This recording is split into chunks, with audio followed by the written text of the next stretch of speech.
All right, section 8.2 is multiplying and factoring, okay?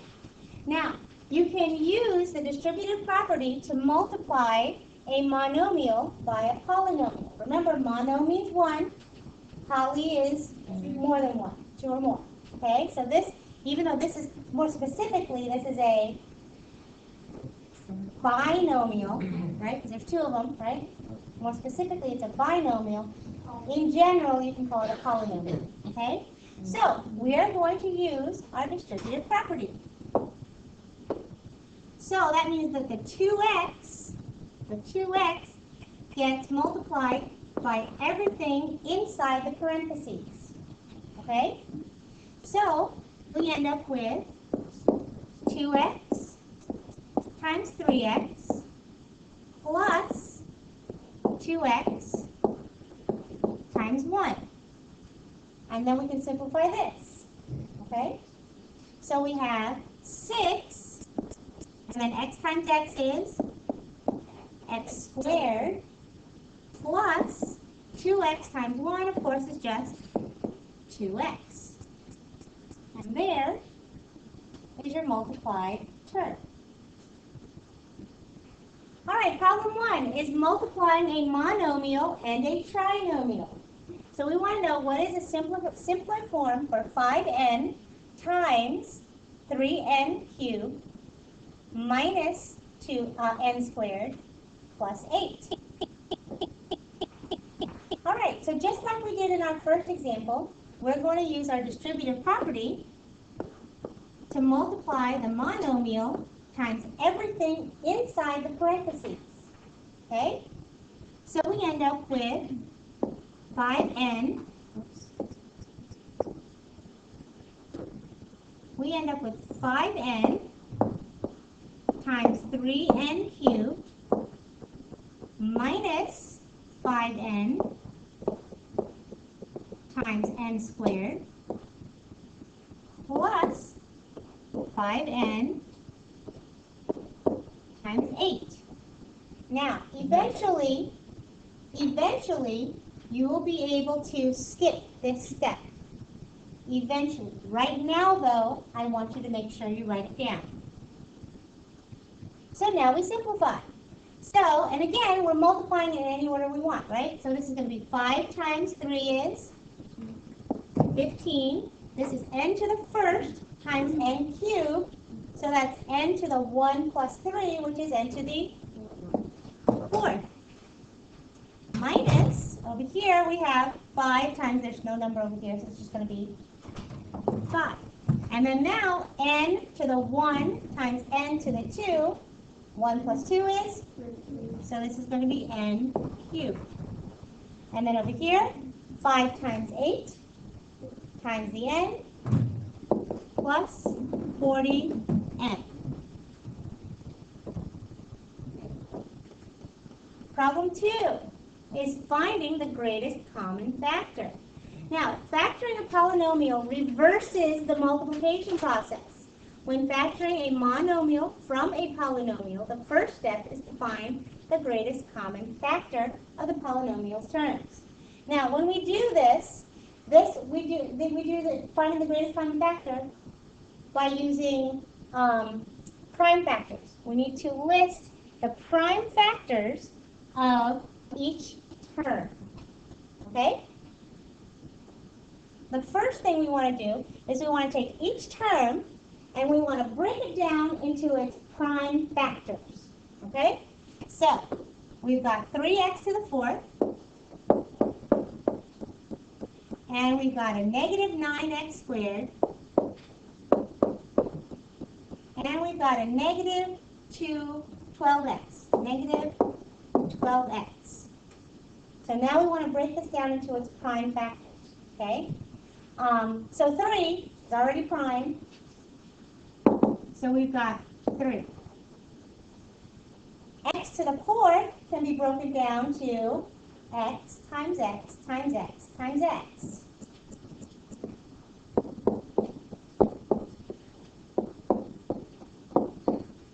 Okay? Negative 9x squared. Okay? Now this could be like a negative 1 times the 9. Okay? So this would be -1. And then how do I break down the 9? 3 times 3, right? So 3 times 3. And now we have x squared. So that's going to be x times x. Everybody good so far? And then finally the 12. Here again we have a negative, so we're going to put a -1 in there. 12 can be broken down to what? 3 times 4, but is 4 prime? No, 4 can be broken down to 2 times 2. So we've got 2 times 2 times 3, that's 12, right? Times the x. So now you have all the prime factors. In order for you to get the greatest common factor, you're going to highlight or circle all of the terms that each one of them have in common. Okay? So I'm going to highlight it. So here I've got a 3, a 3, and a 3. Or I can do that 3 since it's closer to that one. Okay? So 3, 3, 3. Okay? Anything else we have in common? X, X, X, X, X. Right? So to find your greatest common factor, now you're just going to multiply the factors that they have in common. Greatest common factor. So, the greatest common factor is equal to 3 times x, and there's your GCF. Problem 3 is factoring out a monomial. Once you find the GCF of a polynomial's terms, you can factor it out of the polynomial. Okay. So we're going to find the greatest common factor just like what we did the other one. Okay? Now, how about if I do this without doing the explaining so you can see how fast it goes? Okay? All right.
So now we have the greatest common factor. We want to factor it out.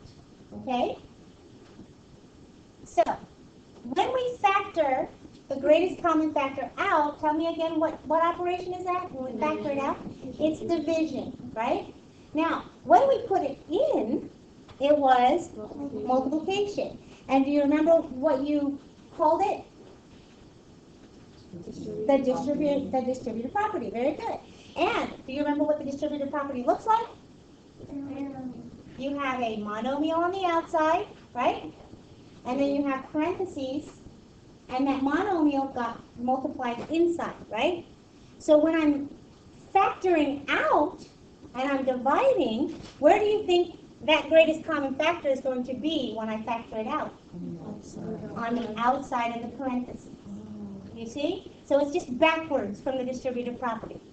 So we are going to factor out, and we're going to divide by the greatest common factor. And you're going to divide each term divided by the GCF, okay? Each term. So this is going to be divided by 3x squared, divide by 3x squared, divide by 3x squared. Now, once I do that, the thing that we divided by goes on the outside of the parentheses. So that's 3x squared, and now we have everything from the inside. Okay? So now we just divide. So 9 divided by 3 is?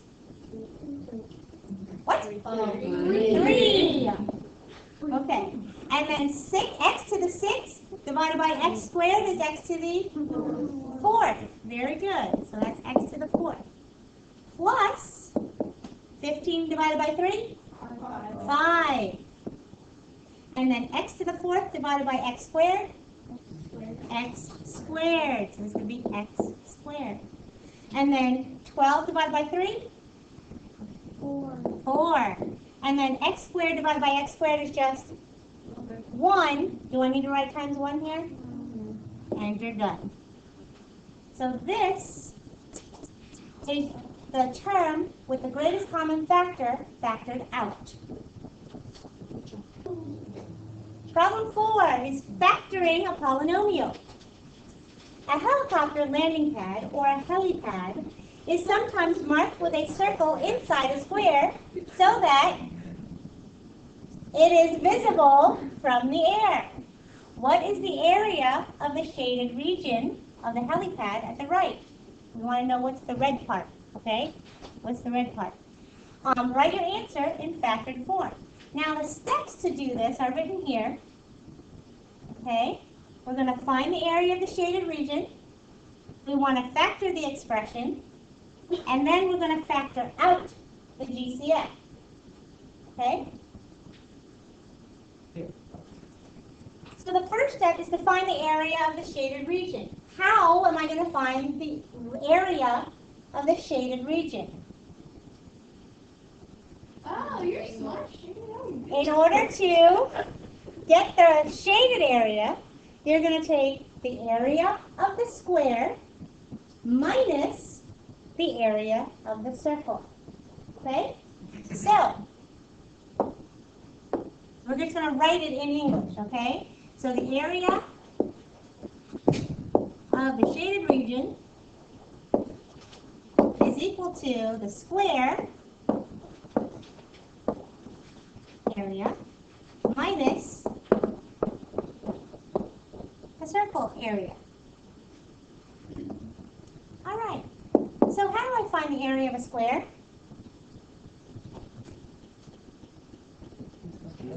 Length times width, or since it's a square, side times the other side. Side times the other side, right? So side times side is side squared, right? Minus the area of the circle. How do I find the area of the circle? What? Higher square. No, they're not. They're round. Oh my gosh, so funny.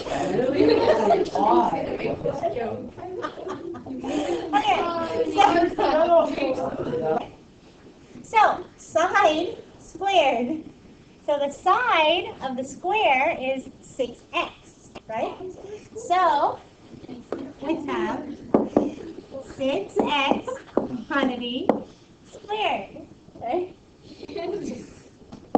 Minus, now we're going to leave pi alone, okay? We can leave pi in there. So it's going to be pi. And then the radius, which is 3x, that's going to be 3x squared. Okay? Now this is how we're going to get the area of the shaded region. So now we simplify, right? So we have 6x quantity squared. Now remember, the exponent gets applied to everything inside the parentheses, right? So we get 6 which is 36, x squared, minus pi, we're going to leave that. And then we have 3 squared, which is 9x squared. And this is the area of the shaded region. All right, so here is the work that we use to find the GCF. Okay, there's the work that we use to find the GCF that we're going to factor out of this binomial, of this area of the shaded region. So, in order to factor it out, we're going to divide by each term. So this is going to be divide by 9x squared, divide by 9x squared. Okay? Now, when we write our final answer, we are going to write it in terms of pi. That means we're not going to substitute 3.14 or press the pi button and put it in there and multiply by pi. We're just going to leave the symbol. Okay? I'll show you. So when we factor out, this greatest common factor goes on the outside. Now, 36 divided by 9 is 4, and x squared divided by x squared is 1. Right? Minus 9x squared, that cancels out to 1. So what's left is pi. So 9x squared times the quantity, 4 minus pi, is the area of the shaded region. This is the area of the shaded region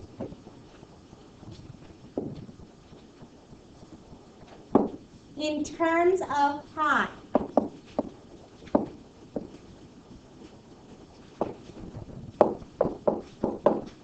Okay, and remember, in terms of pi, all that means is we're just going to have the symbol pi in the answer, and we're not going to substitute to get it out of there.